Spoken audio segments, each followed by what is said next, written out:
Unang bahagi pa lang ng taon, libu-libo na ang nahuli ng MMDA na nagkakalat kung saan-saan. Meron isang sasakyan o sakay ng van na nagtapon lang sa daan. Pero di siya tinantanan ng isang dayuhang siklista. Balitang hatid ni Oscar Oida.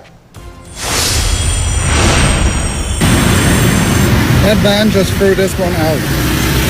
Not happening. Look at it. When I throws a cigarette. What the f***? Kuha ito ng dayuhang siklistang si Frank sa Makati Mandaluyong Bridge itong Miyerkules. Tinapon daw ang basura mula sa van na kanyang hinabol para ibalik ang basura.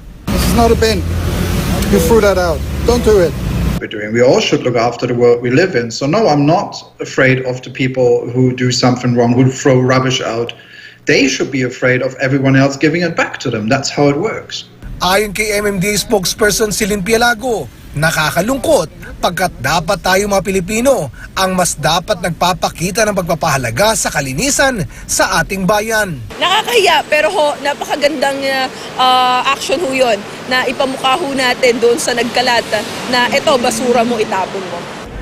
Sa unang bahagi pa lang ng taon, umabot na raw sa 4,316 ang nahuhuli ng MMDA sa kanilang anti-littering operations.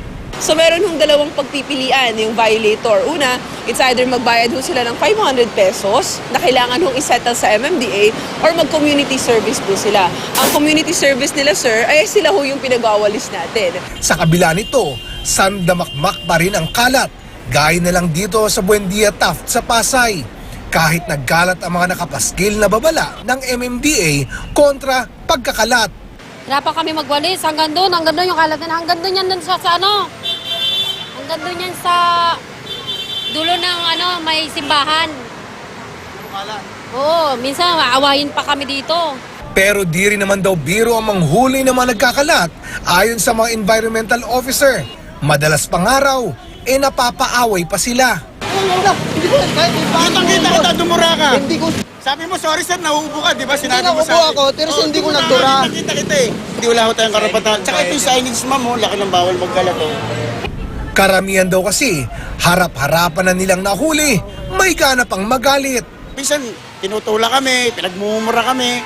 Saka marami pa kami na enkwentro na pinagbabantaan kami. Iba't iba pa nga po eh. Marami rin daw, dinededma lang ang mga natatanggap na tiket at di nagbabayad. Plano ho nating ikabit yung pangalan nila sa NBI para ho magkaroon ng hassle sa pagkuha ng NBI clearance. Iisip po tayo ng mga panibagong pwedeng idagdag dun ho sa mga violators. Oscar Oida, GMA News.